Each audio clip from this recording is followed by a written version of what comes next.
So ngomhla ka28 kuJuni wona lo sikuona nje bakuwola amakhaza ngiyogeza abantu ngiyobageza emfuleni ukuthi ngiyobageza empophomeni noma ngiyobageza esizibeni noma ngiyobageza kuphi kodwa ngiyobageza mahala na yonke inhlobo yomuntu ethi ifuna ukugezwa ngomhla ka28 akeze khona umuntu engimazi ukuthi wakhipha isisu uyangibuka mkhulu khona umuntu engimazi ukuthi wakhishelwa isisu sakhe uyangibuka njengamanje khona wakhipha isisu umuntu osifazane khona wakhipha isisu owakhishelwa isisu umuntu wesilisa angikupromote ukuthi abantu abakhipha isisu ngoba bazi ukuthi bazogeza beze inyangeni bezogeza kodwa khona umuntu wachithekelwa isisu ongumuntu wesifazane khona umuntu wesilisa okwachitheka isisu sakhe sichitheka kumuntu labana ngogeza abantu ngomuthi ngiyofika ngisusisa iminyama ihlozela iminyama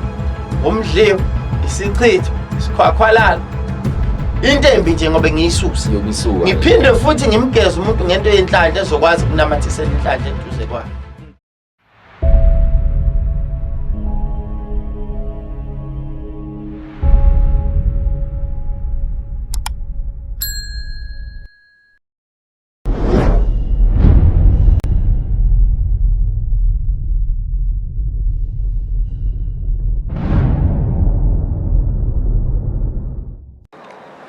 Sibingelele sikwamukele ke mbukeli wensika yesizwe TV1 namhlanje ke sihleli ke naye ke udokotela umkhulu umelaphi uNkulumbane endaweni yakhe yokusebenzela elindelane la esikhona nje naye namhlanje mkhulu sikuphe nje ithuba sibonge ukuthi ke usivumele ukuthi sikutshontshe isikhashaneni lesi ke ngoba ububhizi kakhulu sifika sosebenza kodwa ke wasinikeza ithuba ukuthi ke sikuthathe sizoxoxa kancane ngoba kunento ekhona ehluphayo ebesifisa udokotela ethi ukungena kuyo sithi kuyixoxa kancane dokotela sanginika ithuba lokuthi ke ubingelele ke ababukeli bensika yesizwe TV1 emakhosini siyabingelela uNkulumbane lokhulumayo khehla lami kongangazi noqala ukungibona no umbukelwa la ekhaya khona ongithandayo khona ongangithandisisi kahle abantu kufanele wazi ukuthi awuyona imali ngeke bakuthande bonke ake ngibe la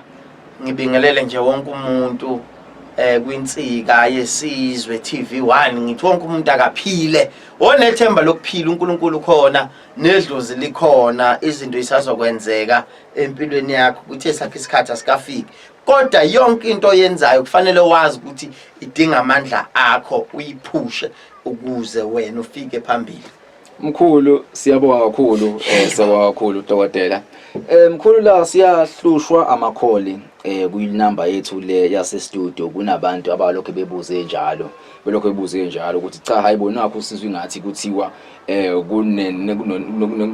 kunosuku la kuyogezwa khona abantu mahala abanye bathi kuyiqiniso na abanye bathi hayi siyobe siyikhona kodwa la engifuna siye khona mkhulu isekulungiseni abantu ekutheni abantu aba-understand noma kunabantu abanga-understand ukuthi kubaluleke kangakanani ukuyogeza so ngibe ngifisa nje namhlanje mkhulu sikhulume nje ngakho ukuyogeza mkhulu mekhuluma ngokuyogeza abantu emfuleni sisuke siyokwenzani noma kusuke kuyosuswa ini nani mekuthiwa kiwa emfuleni uyogeza abantu mkhulu Skepetoshes mission light yes khehla lami ungiphazamise mani kakhulu ngibhizi ndoda iziningi mkhulu siyaxolisa ithinto khehla lami ngomhla 28 June ngiyogeza abantu mahala abanye sebefonile abanye basazofona mkhulu khona nje olungiselela ukuthi uyeza yebo ngithi wena olungisayo woza nawe cabanga ukuthi lento umdlalo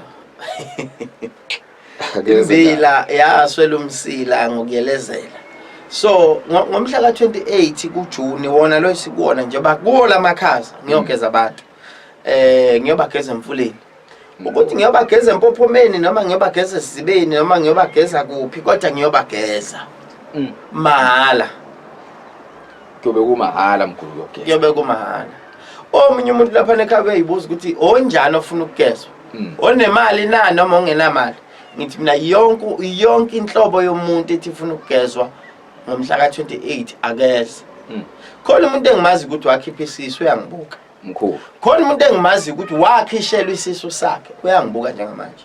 Khona wakhipha isisu umuntu osifazane. Khona wakhipha isisu owakhishelwa isisu umuntu wesilisa. Angikupromote ukuthi abantu abakhipha isisu ngoba bazi ukuthi bazogeza beze enyangeni bezogeza. Kodwa khona umuntu wachithekelwa isisu mkhulu ongumuntu wesifazane. Khona umuntu wesilisa okwachitheka isisu sakhe. Sichitheka kumuntu omasithanda nawe. Yebo mkhulu. Khehla lawo.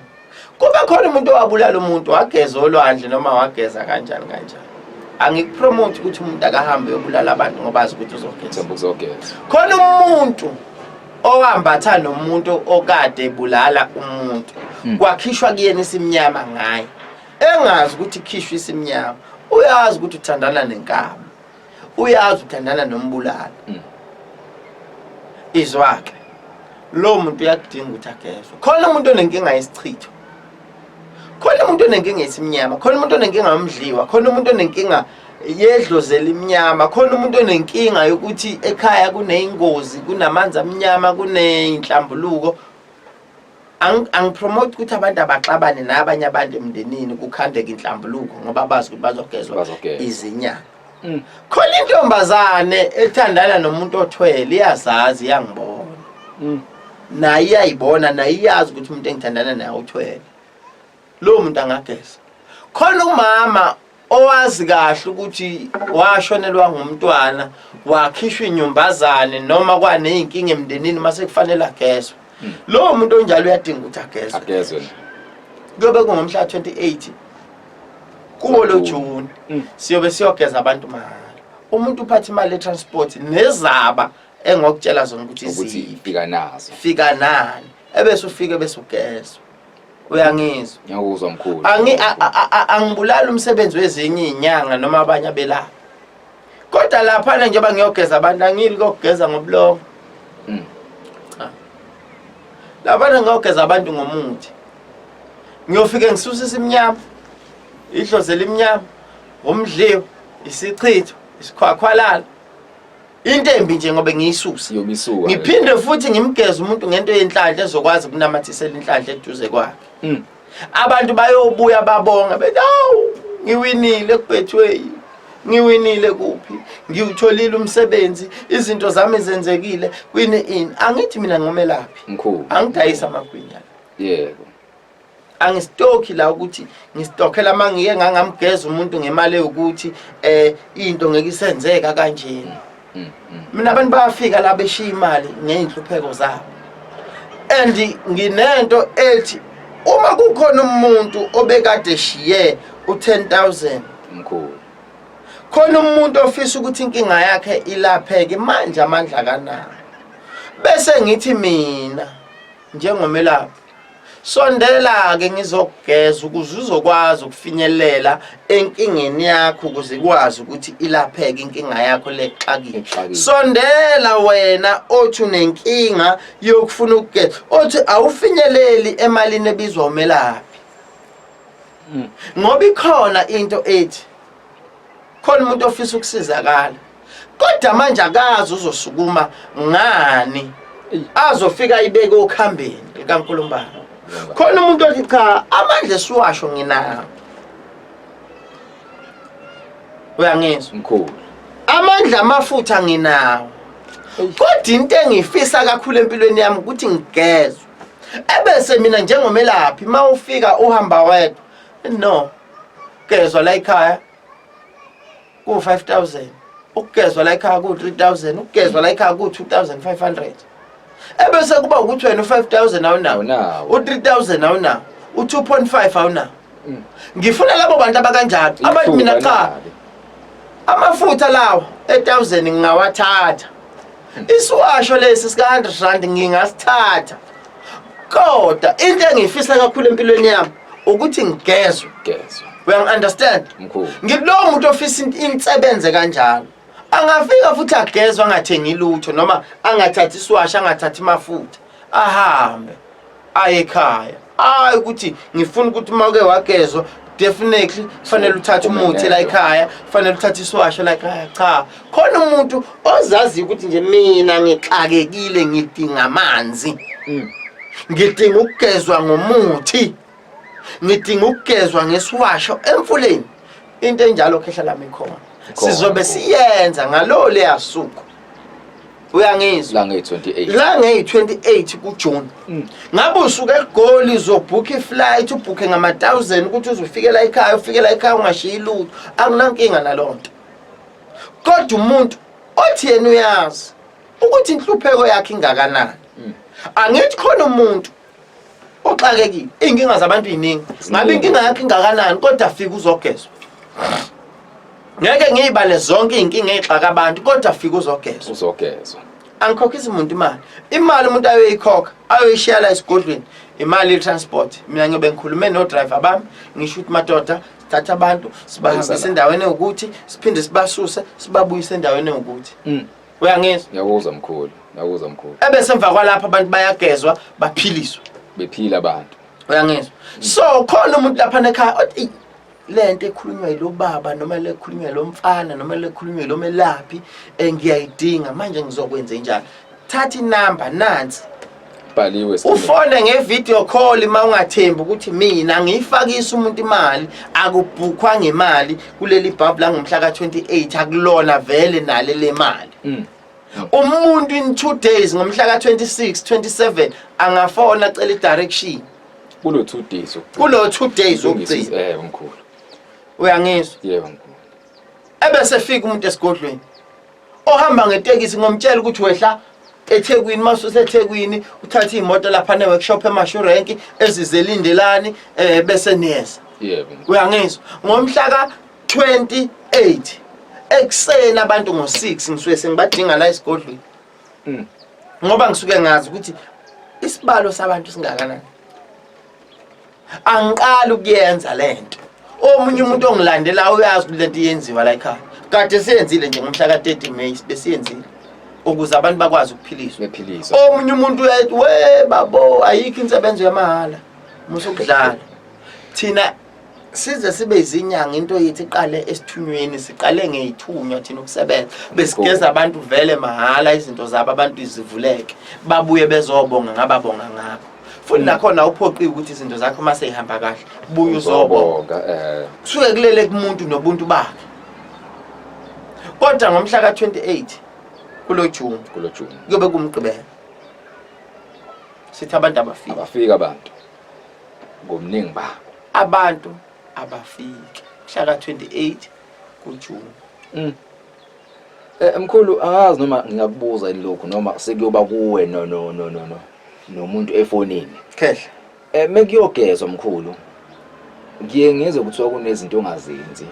for the processes monga share kancane ukuthi iziphi izinto ofanele siyigada ukuthi ngiyogeza kolwesithathu ikuphi engafanele ngikwenze ukuze ngifike lapha noma ngiyafasta noma angazi apa process ikithini mkhulu kulele kumuntu ekuthenini yena userious kangakanani ngempilo yakhe ngoba ukhona umuntu onganikezwe isiyalo khona umuntu onikezwe umthetho kodwa aweqa umthetho ewazi mina umuntu mayeza la esigodlweni ngiyaye ngithi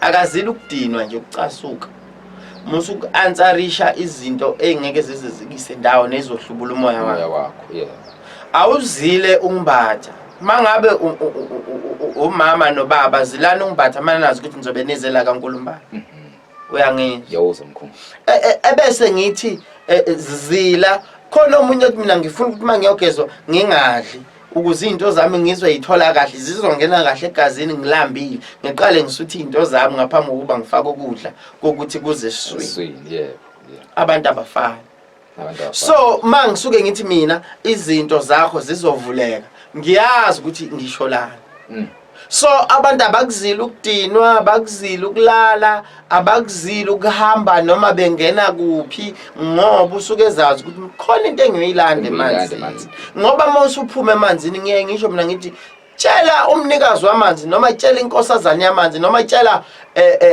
uNkulunkulu ukuthi njengoba ngiphuma emanzini ngiphume nakho konke engazalwa nayo khumbula umuntu wesifazane unamaqanda mkhulu akhipha umuntu wesilisa unembewu ekhipha umuntu uyangizwa ngiyakuzwa mkhulu umuntu wesifazane ngaphambi kokuba kuphuma umuntu kuyayiqhuma amanzi kusho ukuthi umuntu amanzi wadinga ngayo yonke indlela kusho ukuthi amanzi ayindlela yokuphila komuntu ngoba ngaphambi kokuba umuntu abe khona emhlabeni kuqale kuqhuma amanzi uyangizwa nento ekhanda umuntu iwuketshezi ngamanzi manje mawuthi uzobalekelana namanzi ayi ukuphila kwakho kubanzinyana banzima ukhona futhi omunye umuntu echa mina amanzi angasebenzisi kodwa izinto zami ihamba kahle angiphikisani futhi naye indlela azaleke ngayo noma indlela uNkulunkulu amuphe ngayo izinto zakhe so ake sikhulume la silungise ispelling somuntu esithi unkosi yami mina noma ngaye emanzini kuyayifanela wawungazile kaNkulunkulu qinisile kwayifanela nje ngoba wawungazile la ekhaya so lento yamanzi yeBhayibheli amahali izobe ikhona iphila ngizobe ngiyiphilisa mina phela oyimemezelile lento mina futhi ozobeyenza umuntu noma ngasesha uNkulumbane ku TikTok asesha uNkulumbane ku YouTube asesha uNkulumbane kuphi nakuphi lapha amsesha uzomthola uNkulumbane munye emhlabeni jikelele yimi ngedwa bengingakezwa ngomuntu bekusayimina nje kuphela so ngomhla ka30 ngomhla ka28 kuwo lo June ka2025 sobe siyogeza abantu mahala empophomeni noma emanzini noma esizibeni awungene wena ukuthi siyogeza kuphela sobe siyogeza kuyimfihlo yami ukuthi kiwapi wena uyobona sekugezwa mkhulu asikhethile ngithi lapha ufika nejazi lakho ufika nebhayi lakho uyasonta awusonti asikhethile ngithanda umuntu mayeze manzi naphatha indwangu emhlophe akaphatha indwangu emhlophe ngoba sike siyolanda izinto ezimhlophe sifuna impilo ibe mhlophe izinto ikwazi ukuthi ziphambili kodwa ke angisho umkhulu usazobatshela abantu seqondene nabo ukuthi phatha lokhu uphathe lokhu uphathe lokhu uphathe lokhu khehla lami lapho kusuke sekuphakathi kwemfihlo fihlo yami nomelashwa noma ngabe wena uzongifunda umqondo ukuthola ukuthi ngizobe ngisebenza kanjani ngabe uyinyanga uyangifonela ufuna ukungifunda umqondo kanjani njalo lapha ngibiza umuntu othwasile ngibiza umuntu onesithunywa ngibiza umuntu onenkinga esimnyama ngibiza umuntu onenkinga ukuthi umsebenzi akawutholi ngibiza igraduate elithi graduate umsebenzi aluktholi ngibiza umuntu osebenzayo ngibiza umuntu oyilini nurse oyiliphoyisa ommeli odokotela mangabe uthi ufisa ukugezwa ngomhla ka28 fika uyangizwa kuyobe kumahala uyobe ukhokhela imali ye-transport mangabe ufuna isiwasho nasi sikhona si100 rand zi100 rand lamafutha ayi1000 asuke ehamba nezinto zakhona eyisuke izokusiza kodwa abafika abantu ngomhla ka28 fona nansi number screen izinto zizokwenzeka empilweni yakho ibhavu lesifole lengilenza unyakeni ngilenze ngoJanuary 11 ngalenza ngoMarch ngalenza ngoMay 30 lo ngiphuma kona uMay ngizolenza manje ngoJune hayi mkhulu siyabona ke ukuthi kumatasa kakhulu esibhodleni and lento njengoba ngithi nje ngifuna ukuthi sike kwa abantu bayagula abantu bayadinga ukudlula emanzini kodwa ke nge28 ithuba sebenalo abantu abafone 3 days before usuku ukubuza ama directions ama locations into ekanjalo zonke izinto abafone abantu besama ukuthi belungise akubukhwa la ngemali umuntu ofaka imali angifaka isimuntu imali ephepha umuntu ofaka imali ephepha Shoprite ayenziwa yonke cash send umuntu mayithi ufuna ukupha uNkulumbane imali akamvideo call ekuqala ubone lobubuso lobu ebese emva kwalapho ungithi nomkhulu into zami ihamba kahle siyagijima ngicela ukupha nje 10000 ngicela ukupha 5000 ngicela ukupha 100 rand ngicela ukupha leyo mali engikupha kukulele kumuntu lokho kodwa ngomhla ka28 lo ngikhuluma ngawo namhlanje ngiyobe ngingakhandi lutho enye eceleni ngiyobe ngam-attend umuntu oze ngokunye ngiyobe ngi-attend umuntu othi yena ufuna izinto zakhe zivuleke ngokwasemanzini mase sibuye emanzini uyobe usuzenzela ke 1-on-1 noNkulumbane kodwa ngalolo suku kufanele wazi kuyobe ngingahlolwa kuyobe ngenziwa lutho into esiyoyenza after ukubuye emanzini sobe sesenza okunyeke okuyobe sekwenziwa kodwa mangabe ufuna isiwasho uyobe usithenge eceleni angisho ukuthi umuntu ukuze aye emanzini kufanele athenge isiwasho cha ungafika nemali yakho ukugibela engizoyidalula kwi-client angisho ukuthi abantu ngizobakhokhisa 500 cha bo kodwa insebenzi yobe mahala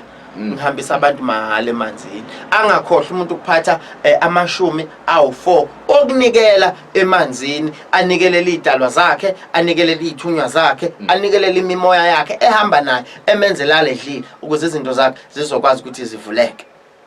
Hayi mkhulu, sithemba ukuthi umbukele ekhaya uzwile ke futhi uzosukumela phezulu njengoba phela isikhathi siyaqhubeka. Nginesho abantu sebelindele ukuthi cha i28 sizobe siyikhona. Sebezwile imininingwane edingalayo, bayithola futhi inamba igcwele lapha escreenini.